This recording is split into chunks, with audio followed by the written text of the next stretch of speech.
Break ನಂತರ ಸುಹಾಸಿನಿ ಕಾರ್ಯಕ್ರಮಕ್ಕೆ ಮತ್ತೆ ಸ್ವಾಗತ. ಡಾಕ್ಟರ್ ಮಾತಾಡ್ತಾ ಇದ್ವಿ ಗ್ಯಾಸ್ಟ್ರಿಕ್ ಅಂದರೆ ಎಸ್ಪೆಷಲಿ ಮಹಿಳೆಯರಲ್ಲಿ ಡೆಲಿವರಿ ನಂತರ ಗ್ಯಾಸ್ಟ್ರಿಕ್ ಸಮಸ್ಯೆ ಜಾಸ್ತಿ ಆಗುತ್ತೆ. ಸೊ ಏನು ಕಾರಣ ಅಂತೀರಾ? ಇದು ಒಂದು ಸಾಮಾನ್ಯವಾದಂಥ ಒಂದು ಇದು, ಮತ್ತು ಅದು ಭಾಳ ತೊಂದರೆನೂ ಹೌದು. ಯಾಕೆಂದರೆ ಎಸ್ಪೆಷಲಿ ಡೆಲಿವರಿ ಆದಮೇಲೆ ನಾವು ನೋಡ್ತಾ ಇರೋದಂಗೆ ಅವ್ರದ್ದು ವೆಯ್ಟ್ ಗೇನ್ ಜಾಸ್ತಿ ಆಗುತ್ತೆ, ಅಂದರೆ ದಪ್ಪ ಆಗ್ತಾರೆ. ಎರಡನೇದು, ನಮ್ಮ ಕರ್ನಾಟಕದಲ್ಲಿ ಸಾಮಾನ್ಯವಾಗಿ ನಾವು ನೋಡೋದೇನು ಅಂತಂದರೆ ತುಪ್ಪ ಬೆಣ್ಣೆ ಇದನ್ನು ಜಾಸ್ತಿ ಅಂದರೆ ಪೋಸ್ಟ್ ಡೆಲಿವರಿ ಮಗುಗೆ ಬೇಕು ಅಂತ ಕೊಡ್ತಾರೆ. ಅದು ಎರಡನೇದು. ನಾನು ಆ ಲಿಸ್ಟಲ್ಲಿ ಇದು ಬಂದೇ ಬಂತು, ಅದು ಎರಡನೇದು. ಅಂದರೆ ನಾನು ಇದೆಲ್ಲ ಅವಾಯ್ಡ್ ಮಾಡಬೇಕು ಅಂತ ಏನು ಹೇಳ್ತೀವೋ ಆ ಲಿಸ್ಟ್ ಬಂತು ಇವ್ರಿಗೆ, ಜಾಸ್ತಿ ಇದು ಸೇವನೆ ಮಾಡ್ತಾರೆ, ಎರಡನೇದು. ಆಮೇಲೆ ಮೂರನೇದು, ಅವ್ರದ್ದು ನೈಟು ಬೆಳಿಗ್ಗೆ ರಾತ್ರಿ ಅನ್ನೋದು ಏನೂ ಇರಲ್ಲ. ಮಗುಗೆ ಹೆಚ್ಚಿನ ರೀತಿಯಲ್ಲಿ ಗಮನ ಕೊಡ್ತಾರೆ ಮಹಿಳೆಯರು. ಆವಾಗ ಏನಾಗುತ್ತೆ, ರಾತ್ರಿ ನಿದ್ದೆ ಆಗಿರಲ್ಲ. ಆಮೇಲೆ ಈ ಸ್ಟ್ರೆಸ್ ಅಂದರೆ ವರಿ ಕರಿನಲ್ಲಿ ವರಿ ಬಂತು, ವರಿನೂ ಬಂತು, ಫುಡ್ಡು ಬಂತು. ಈ ಮೂರು ಕಾರಣ ಅಂದರೆ ಹೊಟ್ಟೆ ತೂಕ ಜಾಸ್ತಿ ಆಯ್ತು ಅಂದರೆ, ನಮ್ಮ ಹೊಟ್ಟೆ ಮೇಲೆ ತೂಕ ಬಂತಂದರೆ ಅದು ಸ್ಟಮಕ್ನ ಪ್ರೆಸ್ ಮಾಡುತ್ತೆ. ಆವಾಗ ಅದು ಅಸಿಡಿಟಿ ಜಾಸ್ತಿ ಆಗುತ್ತೆ, ಅಂದರೆ ಗ್ಯಾಸ್ಟ್ರಿಕ್ ಸಿಂಪ್ಟಮ್ಸ್ ಜಾಸ್ತಿ ಆಗುತ್ತೆ, ಅಂದರೆ ರಿಫ್ಲಕ್ಸ್ ಡಿಸೀಸ್. ಯೂಶುವಲ್ ಆಗಿ ಈ ಮಹಿಳೆಯರಿಗೆ ಅಂದರೆ ಪೋಸ್ಟ್ ಡೆಲಿವರಿ ಮಹಿಳೆಯರಿಗೆ ಕಾಣಿಸ್ಬರ್ತಕ್ಕಂಥ ಇದು ಎದೆ ಉರಿ ಅಂತ ಸಿಂಪ್ಟಮ್ಸ್. ಪ್ರೆಗ್ನೆನ್ಸಿನಲ್ಲೂ ಎದೆ ಉರಿ ಬರುತ್ತೆ, ಪೋಸ್ಟ್ ಡೆಲಿವರಿನೂ ಎದೆ ಉರಿ ಬರುತ್ತೆ. ಆಮೇಲೆ ಸ್ವಲ್ಪ ಹೊಟ್ಟೆ ಊದ್ಕೊಳ್ಳೋದು. ಇದು ಅದಕ್ಕೆ ಏನಂತಂದರೆ ಆಹಾರದಲ್ಲಿ ಅಂದರೆ ತುಂಬ ಎಣ್ಣೆ ತುಪ್ಪ ಸೇವನೆ ಮಾಡತಕ್ಕಂಥದ್ದು ಕಡಿಮೆ ಮಾಡಬೇಕು. ಆಮೇಲೆ ಸ್ಲೋಲಿ ಅವರು ವೆಯ್ಟನ್ನು ರಿಡಕ್ಷನ್ ಮಾಡ್ಕೊಳ್ಳೋದಕ್ಕೆ ವಾಕಿಂಗು ಎಕ್ಸರ್ಸೈಸು ಇದನ್ನು ಮಾಡಬೇಕು. ಆಮೇಲೆ ಮಜ್ಜಿಗೆ ಮೊಸರನ್ನ ಜಾಸ್ತಿ ಸೇವನೆ ಮಾಡಬೇಕು, ಹಾಲನ್ನ ಸ್ವಲ್ಪ ಕಡಿಮೆ ಮಾಡಬೇಕು. ಅಂದರೆ ಮಜ್ಜಿಗೆ ಮೊಸರಲ್ಲೂ ನಮಗೆ ಕ್ಯಾಲ್ಶಿಯಂ ಇದೆ. ಅಂದರೆ ಮಗುಗೆ ನಾವು ಅಂದರೆ ಏನಪ್ಪ ಹಾಲು ಕುಡಿಲೇಬಾರ್ದು ಅಂತ, ಕುಡಿಬೇಕು, ಬಟ್ ಜಾಸ್ತಿ ಕುಡಿಬೇಡಿ, ಮಜ್ಜಿಗೆ ಮೊಸರನ್ನ ಜಾಸ್ತಿ ಸೇವನೆ ಮಾಡಿ ಅನ್ನೋದು ಅವ್ರಿಗೆ ಕೊಡ್ತಕ್ಕಂಥ ಒಂದು ಮೆಸೇಜ್. ಓಕೆ, ಈಗ ಅಲ್ಸರ್ ಅಂತ ಬರುತ್ತೆ, ಅಲ್ಸರ್ ಯಾವಾಗ ಕಾಣಿಸ್ಕೊಳ್ಳುತ್ತೆ? ಅಂದರೆ ಅಲ್ಸರ್ ಅಂತ ನಾವು ಯಾವಾಗ ಅದನ್ನು ತಿಳ್ಕೊಬೇಕು? ಇದು ಭಾಳ ಇಂಪಾರ್ಟೆಂಟು. ನಾವೇನು ಸರ್ ಗ್ಯಾಸ್ಟ್ರಿಕ್ ಆಯಿತು ಅಥವಾ ಅಸಿಡಿಟಿ ಆಗೋಯ್ತು ಅಂತಲೇ ಅನ್ಕೋತಾ ಇರ್ತೀವಿ, ಅಲ್ಲಿ ಇಲ್ಲಿ ಹೋಗಿ ಮೆಡಿಸಿನ್ಸ್ ತೊಗೋತಾ ಇರ್ತೀವಿ.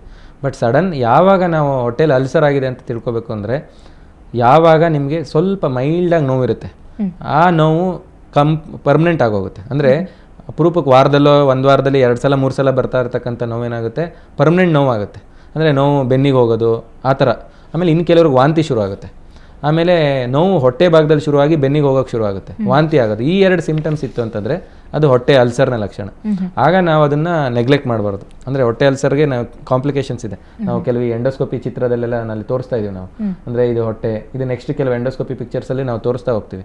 ಅಲ್ಸರ್ನಿಂದ ಒಂದು ಬ್ಲೀಡಿಂಗ್ ಅಂದರೆ ರಕ್ತವಾಂತಿ ಆಗ್ಬೋದು, ಅಥವಾ ಅಲ್ಸರೇ ಬರ್ಸ್ಟ್ ಆಗಿ ಹೊಟ್ಟೆ ಬರ್ಸ್ಟ್ ಆಗ್ಬೋದು, ಅಂದರೆ ಹೊಟ್ಟೆ ಅಲ್ಸರ್ ಬರ್ಸ್ಟ್ ಆಗುತ್ತೆ. ಮತ್ತು ಮೂರನೇದು, ಅಲ್ಸರು ಪೂರ್ತಿ ಹೊಟ್ಟೆನ ಟೋಟಲಾಗಿ ಬ್ಲಾಕ್ ಮಾಡಿಬಿಡುತ್ತೆ.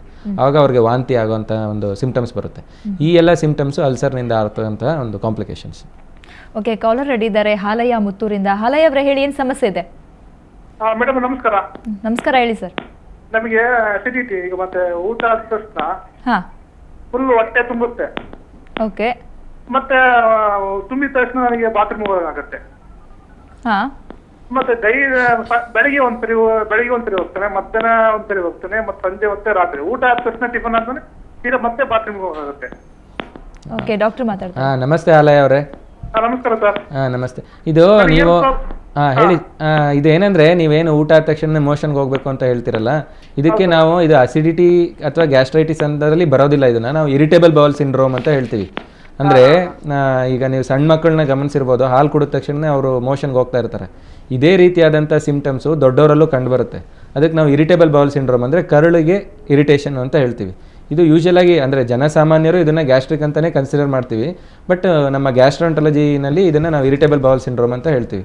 ಇದಕ್ಕೇನಪ್ಪ ಅಂದರೆ ಹಾಲು ಕಾಫಿ ಟೀ ನಾವೇನು ಲಿಸ್ಟ್ ಹೇಳಿದ್ವಿ ಅದನ್ನು ಅವಾಯ್ಡ್ ಮಾಡಬೇಕು. ಮಜ್ಜಿಗೆ ಮೊಸರು ಜಾಸ್ತಿ ತೊಗೊಳ್ಳಿ.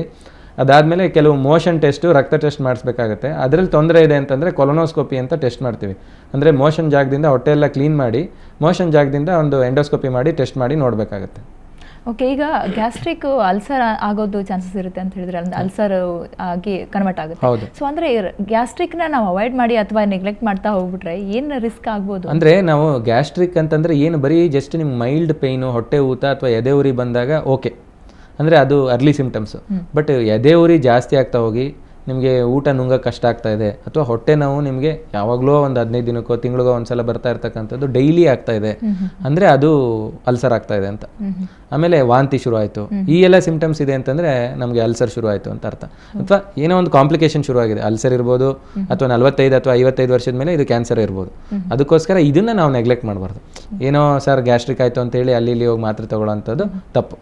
ಓಕೆ ಡಾಕ್ಟರ್, ನಿಮ್ಮ ಜೊತೆ ಮಾತಾಡ್ತೀನಿ. ವೀಕ್ಷಕರೇ, ನಾವು ಮಾತಾಡ್ತಾ ಇದ್ದೀವಿ ಗ್ಯಾಸ್ಟ್ರಿಕ್ ಅಂದರೆ ಅಸಿಡಿಟಿ ಬಗ್ಗೆ. ಸೊ ಎದೆ ಉರಿ ತುಂಬ ಜನರಲ್ಲಿ ಕಾಣಿಸ್ಕೊಳ್ಳುತ್ತೆ, ಯಾಕೆ ಬರುತ್ತೆ ಅಂತ ತಿಳ್ಕೊಳ್ಳೋಣ ಚಿಕ್ಕ ಬ್ರೇಕ್ನ ನಂತರ.